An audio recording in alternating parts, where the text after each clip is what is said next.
నల్గొండ జిల్లా కోదాడ నియోజకవర్గంలో దళిత యువకుడు కర్ల రాజేష్ మృతిపై మాజీ ఎమ్మెల్యే బొల్ల మల్లయ్య యాదవ్ తీవ్ర స్థాయిలో విరుచుకుపడ్డారు. రాజకీయంగా తనను ఎదుర్కొనే దమ్ములేక అమాయక బలహీన వర్గాల ప్రజలను బలి పశువులను చేస్తున్నారని ఆయన ఆవేదన వ్యక్తం చేశారు. పోలీసులు అక్రమ కేసులు బనాయించి చిత్రహింసలు పెట్టడం వల్లే రాజేష్ ప్రాణాలు కోల్పోయాడని మల్లయ్య యాదవ్ ఆరోపించారు.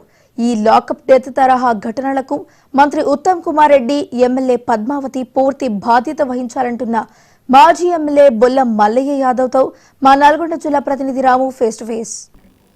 తెలంగాణలోనే సంచలనం సృష్టించినటువంటి రిమాండ్ ఖైదీ కల్ల రాజేష్ మృతి వ్యవహారంలో మొత్తానికి ఈ కోదాడ మాజీ శాసనసభ్యులు బొల్ల మల్లయ్య యాదవ్ చెలో కోదాడ పిలుపునిచ్చారు. ఇక ఈ కార్యక్రమానికి కోదాడ నియోజకవర్గ వ్యాప్తంగా కూడా పెద్ద ఎత్తున కూడా బీఆర్ఎస్ శ్రేణులు కదిలి వచ్చాయి. ఇక వారందరూ కూడా నిరసన కార్యక్రమం చేపట్టినటువంటి పరిస్థితి ఉంది. మొత్తానికి ఈ కార్యక్రమం ద్వారా ఏం చేయబోతున్నారు, భవిష్యత్తు ఏంటి అనే దాని మీద మాట్లాడే ప్రయత్నం చేద్దాం. చెప్పండి అన్న, మొత్తానికి ఏంటి అసలు కోదాడ చెలో కోదాడ పిలుపునివ్వడానికి కారణం ఏంటి? 2 సంవత్సరాలుగా కొంత సంయమనం పాటించిన మీరు ఒక్కసారిగా ఈ కార్యక్రమాన్ని ఎందుకు తీసుకోవాల్సి వచ్చింది? ఎన్నోసార్లు పైశాచిక దాడులు చేసిన, మారణాయుధాలతోని స్వైర విహారం మా కార్యకర్తల మీద, నాయకుల మీద చేసిన, మా ఇండ్లని ఆస్తుల్ని ధ్వంసం చేసిన, సరే న్యాయం అనేది, ధర్మం అనేది ఒకటి ఉంది, తప్పకుండా ఏదో ఒక రోజు అది కాపాడుతుందనే ధర్మ సిద్ధాంతాన్ని నమ్ముకొని ప్రయాణం చేసినాం. ఈరోజు ఏంటి, నువ్వు ఎన్నుపూసలేనివని ప్రపంచానికి ఎరక. ఇవాళ రాజకీయాలు కూడా ఎన్నుపూసలేని రాజకీయాలు ఎందుకు?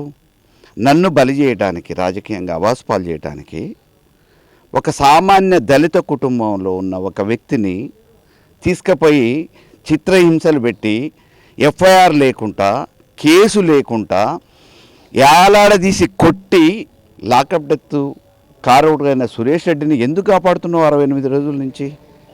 దాని పై అధికారి శ్రీధర్ రెడ్డికి ప్రమోషన్ ఇచ్చి నీ శాఖలో ఎందుకు పెట్టుకున్నావు? అవినీతికి మారుపేరై ఆనకొండలకు పెరుగుతున్న ఇప్పటికే 1000 కోట్ల కుంభకోణం చేసినావు అనేది కోట్ల కేసులు నడుస్తున్నాయి. అంటే ఆ కుంభకోణానికి ఇంక కొద్దిగా అదనంగా చేసుకోవడానికి నువ్వు ఇటువంటి అవినీతి అధికారులను తీసుకుపోతావు. కుక్కల లెక్క నీకేదో పని చేయడానికి, నీ విశ్వాసం కోసం మమ్మల్ని బలి చేయడానికి, దళితుల్ని చంపడానికి కుక్కల మాదిరిగా పనిచేసే యూనిఫామ్ వేసుకున్న పోలీసు వాళ్ళని తీసుకొచ్చి ఈడ దాడులు చేపిస్తావా?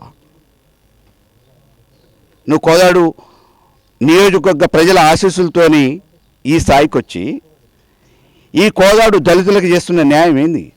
68 రోజులు అవుతుంది ఇప్పటికీ. ఆ తల్లి బాధ గుర్తు రావట్లే? ఆ తల్లి కంఠశోష నీకు అర్థం కావట్లే? నువ్వు గాళ్ళ చక్కర్లు కొడుతున్నావు కదా, గాలి చక్కర్లు కొట్టే నువ్వు ఆ తల్లి బాధ ఎందుకు అర్థం కావట్లే? చచ్చిపోయిన ఆ కుటుంబానికి న్యాయం చేయాల్సిన బాధ్యత ఉందనే విషయం ఎందుకు గుర్తు రావట్లే? ఇవాళ పోలీసు వాళ్ళని కాపాడటానికి నీకు వచ్చిన అవసరం ఏంది? నువ్వు కిరాయి కుక్కల మాదిరిగా వాళ్ళని వాడుకున్నావు కాబట్టి, నువ్వు ప్రయోగించిన అస్త్రాలు కాబట్టి, నీ ప్రోత్సాహంతో వాళ్ళు చేసిరు కాబట్టి వాళ్ళని కాపాడుకునే ప్రయత్నం చేస్తున్నావు. అధికారం ఉండి నువ్వు కాపాడే ప్రయత్నం చేయి.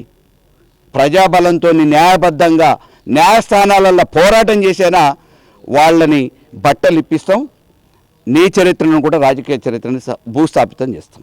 వైపు మందకృష్ణ మాదిగ కావచ్చు, ప్రజా సంఘాలు కావచ్చు, దళిత సంఘాలు పెద్ద ఎత్తున ఆందోళన చేస్తున్నాయి ఢిల్లీ లెవెల్లో కూడా. మీరు ఏ విధంగా ఈ కార్యక్రమాన్ని రాష్ట్ర వ్యాప్తంగా ఏ విధంగా ముందుకు తీసుకుపోతున్నారు? వారి కల్ల రాజేష్ కుటుంబానికి ఎలాంటి న్యాయం చేయబోతారు? వాళ్ళైనా మేమైనా ఆ కుటుంబానికి న్యాయం జరగాలి. ఎవరు ఎన్ని సంఘాలోళ్ళు, ఎన్ని రాజకీయ పార్టీలు కోరుకునేదైనా మా ప్రధాన ఉద్దేశం ఆ కుటుంబానికి న్యాయం జరగాలి. రెండోది, ఈ హత్యకి, లాకప్ డెత్కి కారకులైన వాళ్ళ మీద హత్య చేస్తే ఎవరి మీదనైతే ఎట్లయితే సామాన్యుల మీద హత్యానేరం మోపుతారో హత్యానేరం కేసు వాళ్ళ మీద మోపాలి, కేసు రిజిస్టర్ చేయాలి, తగిన శిక్ష పడాలి. అప్పటి వరకు మా పోరాటాన్ని కొనసాగిస్తాం. దీనికి సూత్రధారులైన వాళ్ళని కూడా వదిలిపెట్టాం. వీళ్ళని ప్రేరేపించి, ప్రోత్సహించి, వాడుకొని ఈ చావుకి కారకులైన సురేష్ రెడ్డిని ప్రోత్సహించిన ఈ ప్రజాప్రతినిధులుగా చెప్పుకోబడే ఉత్తమ్ దంపతులను కూడా విచారణ చేపట్టాలని కోరుతున్నాం. ఒకవేళ నీకు చిత్తశుద్ధి ఉంటే క్యాబినెట్ మంత్రి పదవికి రాజీనామా చేయి. ఇవాళ రేవంత్ రెడ్డికి చిత్తశుద్ధి దళితుల మీద ఉంటే బర్తరఫ్ చేయి, విచారణ చేపట్టు. ఈ విచారణ మేమేమో ఎవరిని ప్రభావితం చేయం కదా. న్యాయ విచారణ చేయి. నీ కాంగ్రెస్ చిత్తశుద్ధిని చాటుకో. నువ్వు శాంతి భద్రతలను ఎట్లా కాపాడుతున్నావో చూపు. దళితులు నీకు అలా అండగా ఉండి ఓట్లేసారు. ఒక దళిత కుటుంబానికి అన్యాయం జరిగితే రాష్ట్రంలో చూసి చూడనట్టు ముఖ్యమంత్రి ఎందుకు ప్రవర్తిస్తున్నాడు? నువ్వు ఎందుకు వేసుకొస్తున్నావు? నీ అండదండలతోనే కదా. కాబట్టి ఇది సమగ్రమైన విచారణ, ఆ దళిత కుటుంబానికి న్యాయం చేయడంతో పాటు దీనికి పాల్పడ్డ అధికారులని చర్యలు తీసుకొని హత్యా నేరం మోపడంతో పాటు దీన్ని ప్రేరేపించిన ఉత్తమ్ దంపతులకు కూడా సమాధానం చెప్పుకోవాలి. వాళ్ళకి కోట్ల శిక్షలు పడతాయా లేవా కాదు, ప్రజలు సమాధానం చెప్తారు. ఎన్హెచ్ఆర్సీ కూడా వాళ్ళకు అధికారులకు నోటీసులు కూడా ఇవ్వడం జరిగింది. అంటే మొత్తానికి ఇదంతా దీని వెనుక మీరు పోరాటం అని చెప్పేసి అనుకోవచ్చా? డెఫినెట్గా చచ్చిపోయిన రోజు నుంచి ఆ బాడీని అసలు ఇక్కడున్న పోలీసు వాళ్ళకి గాంధీ హాస్పిటల్లో ఉన్న రాజేష్ని చూడటానికి వీళ్ళకేంటి అత్యుత్సాహం? ఏ ఉద్దేశంతో పోయారు? ఆ రోజు పోస్ట్ మార్టం చేయాల్సిన డ్యూటీ డాక్టర్ ఎవరు? డాక్టర్ సూరజ్. ఆ సూరజ్తోని మెసేజ్ పెట్టించింది ఎవరు? లక్ష్మీకాంత్ రెడ్డినే పిలిపించి పోస్ట్ మార్టం చేయండి అని చెప్పేసి డ్యూటీలో ఉన్న డాక్టర్ సూరజ్తోని మెసేజ్ పెట్టించినాం. ఎవరైనా లీవ్, ఇంట్లో భార్య పిల్లలకు బాగాలేకపోతే, ఆరోగ్యం బాగాలేకపోతే నాకు లీవ్ కావాలని చెప్పేసి హెచ్ఓడిని అడుగుతారు. కానీ సూరజ్తోని లక్ష్మీకాంత్ రెడ్డినే కోరుకున్నారు. ఎవరు చెప్పించారు? అది ఈ డిఎస్పీ చెప్పించాడు. లక్ష్మీకాంత్ రెడ్డితో పోస్ట్ మార్టం చెప్పించారు. దీన్ని వీడియో చేసింది ఎవరు? Photography, video coverage. Post mortem అయినప్పుడు వీడియోగ్రఫీ ఎవరు చేయాలి? హైదరాబాద్ కరువు పోయిన 4 కెమెరాలు. ఇక్కడ కోదాల్లో ఉన్న మయూరి స్టూడియో వేణుగోపాల్ రెడ్డి, లక్ష్మీనారాయణ రెడ్డి సంథింగ్ రామకృష్ణారెడ్డిని తీసుకుపోయి చేపించారు. పాపం ఆ అబ్బాయికి ఏం తెలుసు? రమ్మంటే పోలీసు వాళ్ళు పిలిస్తే పోతారు. అంటే ఏంది దీని వెనక? సురేష్ రెడ్డి హత్య చేస్తాడు, శ్రీధర్ రెడ్డి మేనేజ్ చేస్తాడు, లక్ష్మీకాంత్ రెడ్డితో పోస్ట్ మార్టం చేపిస్తారు. వీళ్ళందరికీ నేను అండగా ఉన్నా అని చెప్పేసి పద్మావతి, ఉత్తమ్ కుమార్ రెడ్డి ఇద్దరు సహకారం అందిస్తారు. అంటే ఈ నాగరిక ప్రపంచంలో, ప్రజాస్వామ్యంలో ఈరోజు ఇంత అన్యాయమా, ఇంత దుర్మార్గమా? రేవంత్ రెడ్డి సర్కార్లో ఒక దళిత కుటుంబాలకి న్యాయం చేయడానికి 68 రోజులుగా ఇవాళ మందకృష్ణ మాదిక్ గారు కానీ, కుల సంఘాలు కానీ, ప్రజా సంఘాలు కానీ, రాజకీయ పార్టీలు కానీ గగ్గోలు పెడుతుంటే నిమ్మకు నీరెత్తినట్టు ఉండటం. మీకు దళితులు ఓట్లేసిరా? కాంగ్రెస్కి ఇందిరాగాంధీ ఉన్నప్పటి నుంచి మా కాంగ్రెస్, మా ఇందిరమ్మ అంటారు. మొన్న ఎత్తుకొని ఓట్లేసారు కదా. ఆ కుటుంబాల మీద మా ప్రభుత్వంలో మరియమ్మ లాకప్ డెత్ అయింది. అయాల పీసీసీ ప్రెసిడెంట్గా ఉన్న ఉత్తమ్ కుమార్ రెడ్డి ఏం మాట్లాడిండు? వెంటనే సస్పెండ్ చేయటం కాదు, డిస్మిస్ చేయాలన్నాడు. విచారణ చేసినాం, 2వ రోజే డిస్మిస్ చేసినాం. ప్రతిపక్షంలో ఉన్నప్పుడు దళితుల కుటుంబాలు అవపడ్డాయి. నువ్వు అధికారంలో ఉన్నప్పుడు నీ నియోజకవర్గం చెప్పుకుంటున్న ఈ నియోజకవర్గంలో, నీకు రాజకీయ భిక్ష పెట్టిన ఈ నియోజకవర్గంలో ఇలా దళితుల మీద ఆ దాడులు ఎందుకు? దాపరికం ఎందుకు? ఈ వెనకేసుకొచ్చుండు ఎందుకు? నువ్వు నిజాయితీపరుడు అయితే చట్టపరంగా పోలీసు వాళ్ళు చేయాల్సిన పని ఏందో పోలీసు వాళ్ళు చేయాలి. పోలీసు వాళ్ళ చేతిలో ఇది జరిగితే అదేదో విచారణ చేయమని చెప్పాలి. ఎస్పీకో, ఐజీకో, డీజీపీకో దానికి సంబంధించిన వాళ్ళ మీద చర్యలు తీసుకోమని చెప్పాలి. కుటుంబాన్ని పోయి పరామర్శించాలి. నేను అండగా ఉన్నా అని చెప్పాలి. ఈ ప్రభుత్వం మిమ్మల్ని ఆదుకుంటుందని చెప్పాలి. మాకు అండగా ఉన్న కుటుంబం అని చెప్పాలి. కాంగ్రెస్ కుటుంబం అది. కాంగ్రెస్ కుటుంబం రాజేష్ అండగా ఉంటాము అని చెప్పేసి అధికార హోదాలో ఉన్న వాళ్ళు ధైర్యాన్ని చెప్పి అండగా ఉండాల్సిన వీళ్ళు ఈరోజు హత్యలు చేస్తూ ఉంటే ఇంకెవరికి చెప్పుకోవాలి? కాబట్టి దీన్ని ఇంతటితో ఆపేది లేదు. వాళ్ళ అధికారం ఉంది కదా, ఏం కాదు అనుకుంటున్నారేమో. దీని మీద కార్యాచరణ చేస్తాం, అన్ని సంఘాలు కలుపుకుంటాం, ఏ స్థాయిలోనైనా పోరాటం చేస్తాం. Okay, thank you.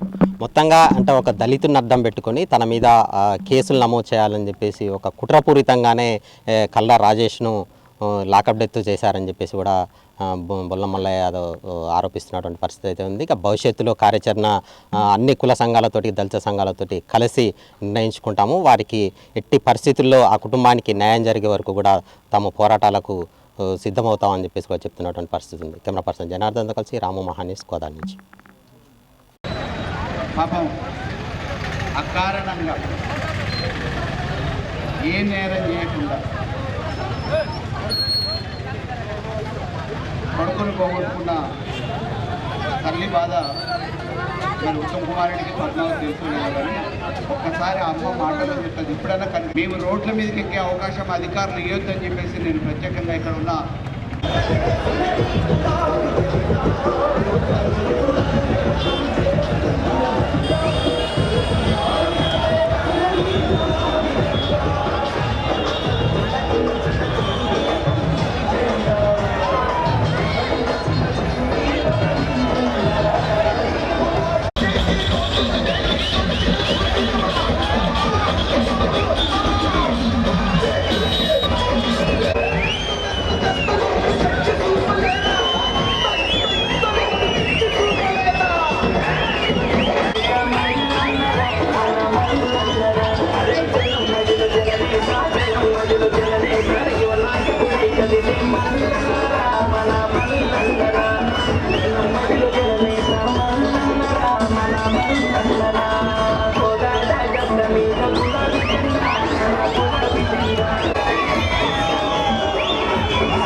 దీని మీద రాజేష్ ఎట్లాగా అధికారం ఉంది కదా అని చెప్పేసి నేను ఇక్కడ ఉన్న డిపార్ట్మెంట్ డిఎస్పీ గారికి చెప్తున్నా. ఎందుకంటే పోలీస్ శాఖకి ఈ కోదాడు